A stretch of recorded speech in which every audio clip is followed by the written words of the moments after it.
লড়াইয়ের নাম বাংলার মেয়েদের প্রেরণা, প্রথম সংখ্যালঘু মহিলা যিনি আইপিএস হয়েছেন। আমাদের জেলা মুর্শিদাবাদেও তিনি খুব গুরুত্বপূর্ণ দায়িত্ব সামলেছেন। বর্তমানে পশ্চিমবঙ্গের হোমগার্ডের এসপি এবং ব্যাটালিয়নের দায়িত্বে রয়েছে। তার বাইরে তার অনেক পরিচয় আছে। তিনি আইন নিয়ে উচ্চতর শিক্ষায় শিক্ষিত হয়েছে, তিনি স্প্যানিশ ভাষা জানেন, ফরাসি ভাষা জানেন, সাহিত্য চর্চা করছেন সেই ভাষাতে। কবি জয় গোস্বামী আমাদের আত্মজন, তিনি অত্যন্ত স্নেহ করেন এই মানুষটিকে।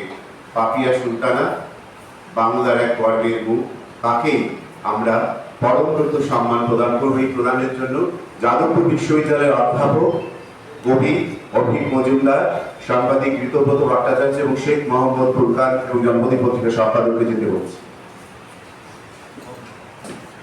পাপিয়া সুলতানা এক লড়াইয়ের নাম, এক অগ্নিবলাকার নাম, এক অনুপ্রেরণার নাম।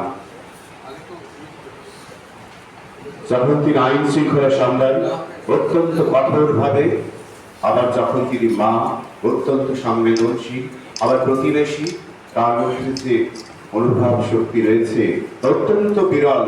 এই বিরল বাঙালিকেই আমরা পরমব্রত সম্মান তুলে দিচ্ছেন। রয়েছেন যাদবপুর বিশ্ববিদ্যালয়ের অধ্যাপক রীতি মানুষ অভিক মজুমদার, সাংবাদিক ঋতব্রত ভট্টাচার্য, মুর্শিদাবাদের প্রবীণ শিক্ষাপতি শেখ মোহাম্মদ ফুরকান এবং জন্মদিন পত্রিকার সম্পাদক সুবীর ঘোষ।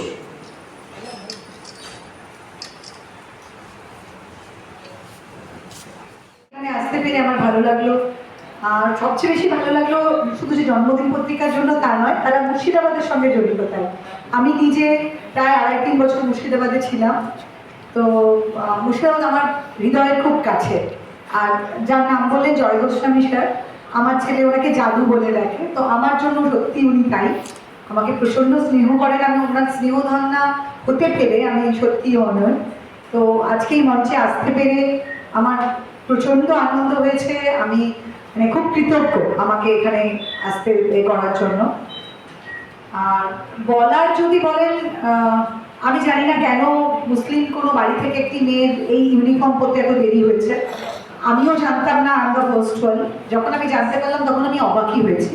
তার কারণ WBCS এক্সাম শুরু হওয়ার প্রায় কয়েক শতক, মানে কত হবে, অর্ধশতক প্রায় পরে এই সুযোগ হয়েছে কি মুসলিম বাড়ি থেকে কেউ ইউনিফর্মটা পরেছে।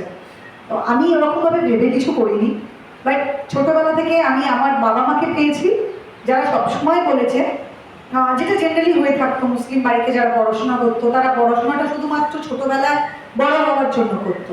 যতদিন না বিয়ে হচ্ছে তাই পড়াশোনা করতো।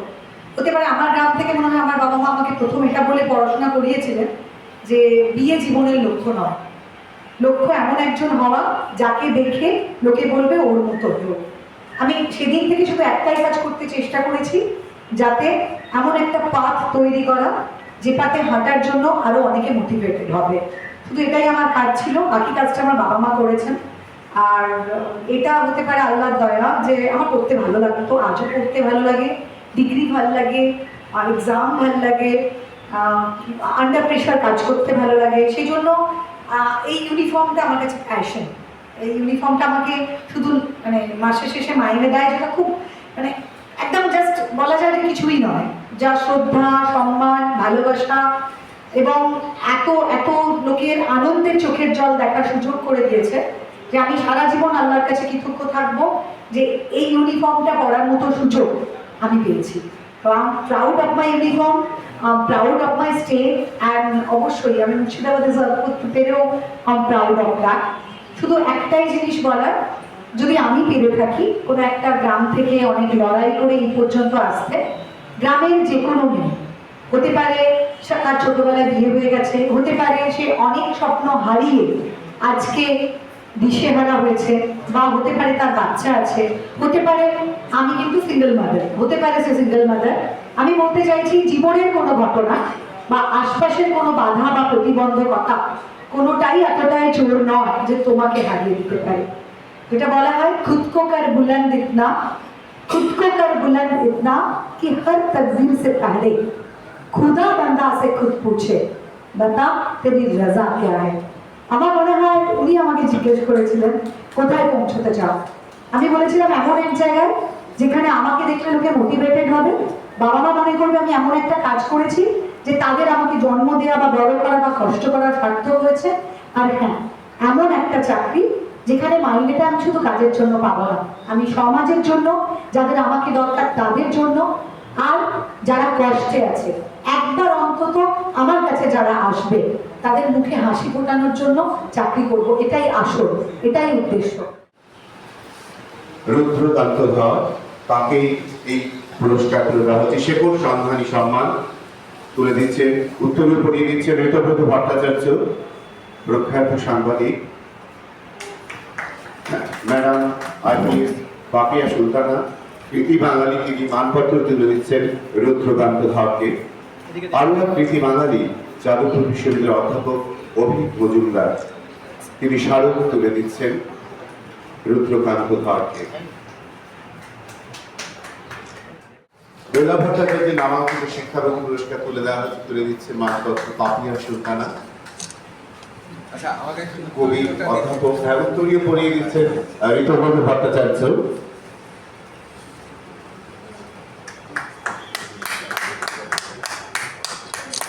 স্মারক তুলে দিচ্ছেন আরো এক কৃতি বাঙালি, অভিক মজুমদার।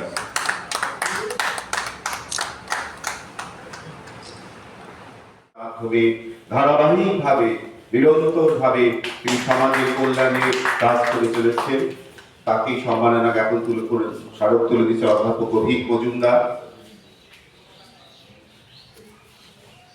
মানপত্র তুলে দিচ্ছেন আইপিএস অনন্যা নারী, বাঙালির গর্ব, পাপিয়া সুলতানা। নাম শুনেছি, আপনার কিন্তু দেখা হয়েছে।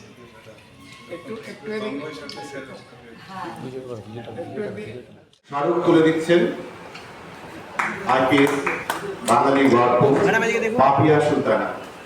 আশা খাতুন বিবিকে সম্প্রীতি সম্মান।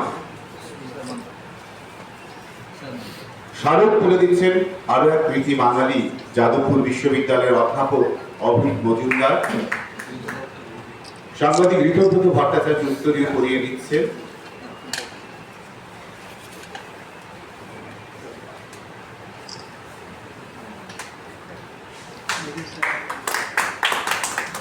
পূর্ববঙ্গের এই জেলা, সেই জেলার মেধাকে কলকাতায় এনে সম্মান জানানো, সেটা আমাদের পক্ষে সম্মানের। কেন অনেক ব্যক্তিত্ব রয়েছেন যারা আড়ালে থাকেন, নিভৃতে থাকেন, গোপনে থাকেন, তাদেরকে এই আলোয়, এই প্রেস ক্লাবের মঞ্চে কলকাতায় আলোকিত করা, আসলে আমরা নিজেরাই আলোকিত হই।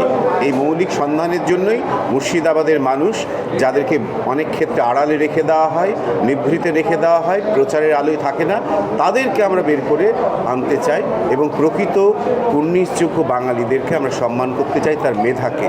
ভট্টাচার্য হচ্ছেন একজন মহীয়সী নারীর নাম। তিনি আজ থেকে প্রায় অর্ধশত বছর আগে যা করে গেছেন, মানে আমি তো এখনও দাঁড়িয়ে সেটা করার কথা ভাবতেও পারি না।